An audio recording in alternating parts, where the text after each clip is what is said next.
Hi there, it's Anthony Morrison, and welcome to our module on, I call it Opens 3x, tripling your open rate.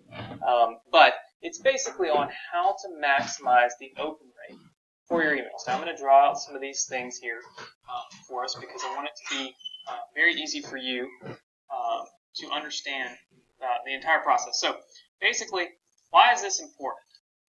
Okay? Why is it important? So why is it important to increase your open rates? Well, because with email marketing, the first step to profits is getting an open. So the first step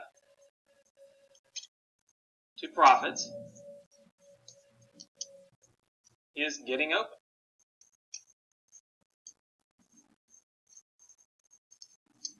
Now, the reason I say that is if you send an email and nobody gets it, they don't open it, well then it doesn't matter what was in it. It doesn't matter how great the content was. It doesn't matter if you were giving away something for free. It doesn't matter if there was a promo you could have made a lot of money on. If they don't open, you don't make any money, right? So it's very important to focus on your open rate, right? It starts with opens, then it goes to clicks, right? How to get the clicks once somebody opens. We'll talk about that in the next module. All right. Now, how can we increase your open rate? Well, you got to increase delivery. All right? Now, how do you go about increasing your delivery? Now, if you've got a high inboxing rate, high delivery rate, chances are more of your email actually makes it to the people that you're sending it to instead of ending up in their spam box. So this is one of the ways that you can increase your opens. Like we talked about in the last module, ask for replies. Again, engagement. All of the ESPs, all the email service providers, they like to see engagement. If they see that your list is responding to you, not only are they opening your email, they're actually replying to your email and sending you one back. They see that as high quality. So your delivery goes up. If your delivery goes up, that means you get in the inbox more.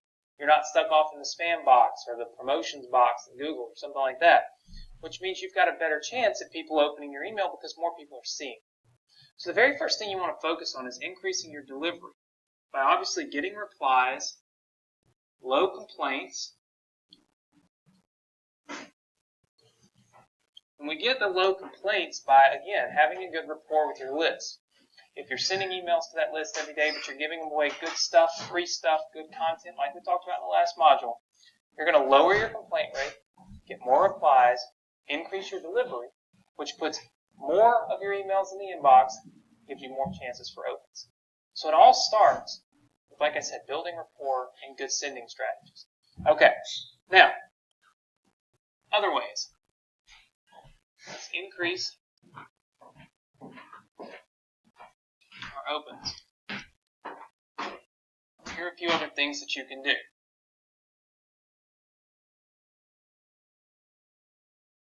Number one would be your subject lines. Okay? Once the email gets past the delivery function, meaning it gets in the inbox, now you want to make sure that someone notices that they open the actual email.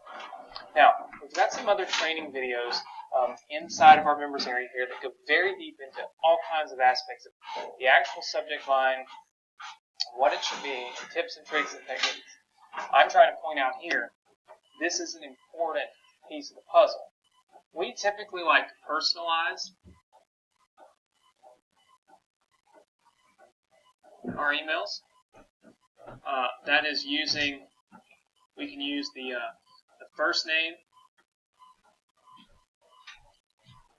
or the email wildcards.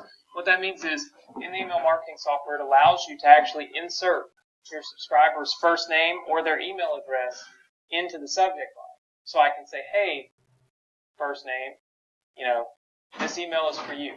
A lot of times when you see emails that have your name in the subject line, you feel like that email was meant for you. It's not some random email that just happened to pop up in your inbox. So you're more likely to open it.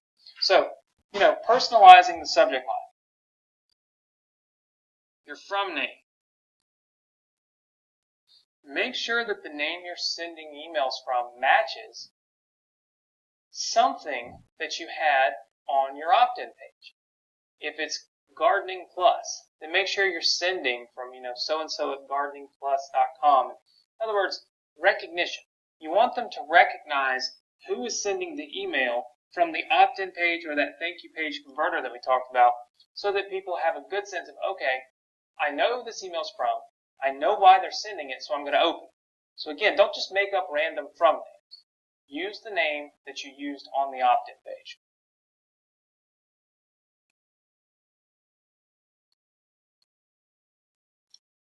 Another thing is your from addresses. It's important not to do gardening@gmail.com or gardening@yahoo.com. You want to have your own domain name. Your own domain.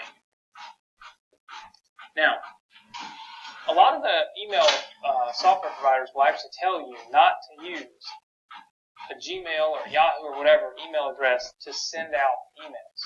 It kills your delivery. So if you don't have your own domain name, you can get one. PurchaseYour.com. PurchaseYour.com. There's a lot of places you can get it. GoDaddy, all kinds of places. PurchaseYour.com is where I buy mine.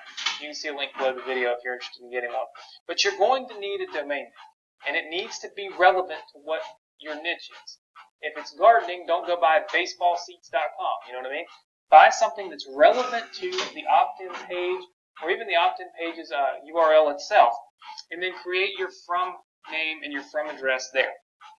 Again, making sure that people recognize what you're actually sending, okay, and who you are. All right, and then the timing. All right, timing is everything. Now listen, you don't want to send people emails at 12 a.m. at night, right? Think about when you are up on your email, right? Most of the time, we send emails between 8 a.m. and 10 a.m.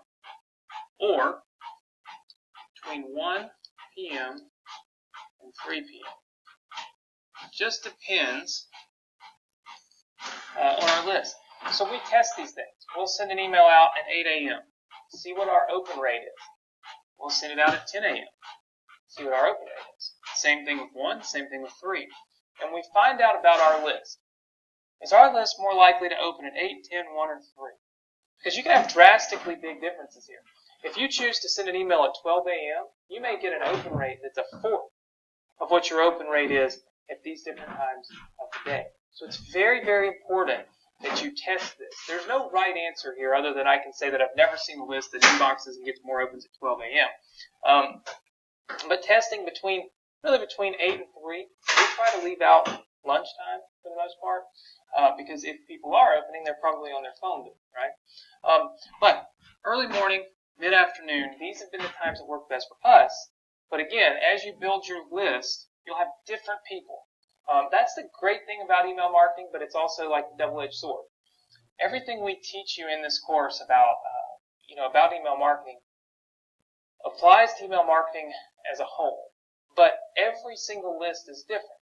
So there are some things that are list specific, and the sending time would be one of them. We have some lists that do great at 8 a.m., but if we send an email at 3 p.m., we get half the opens because those people just simply are not at their email at that time.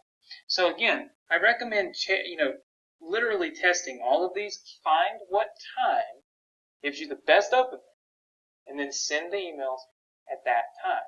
And sometimes it'll be different on the weekends. Very important. People get up, they go to work. They're at work by 10 a.m., right?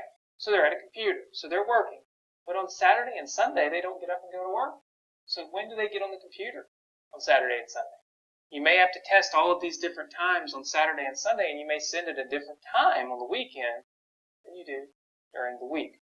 All of these things are going to help you increase your open rates. And increasing your open rates is going to lead to a higher number of clicks, which leads to more revenue.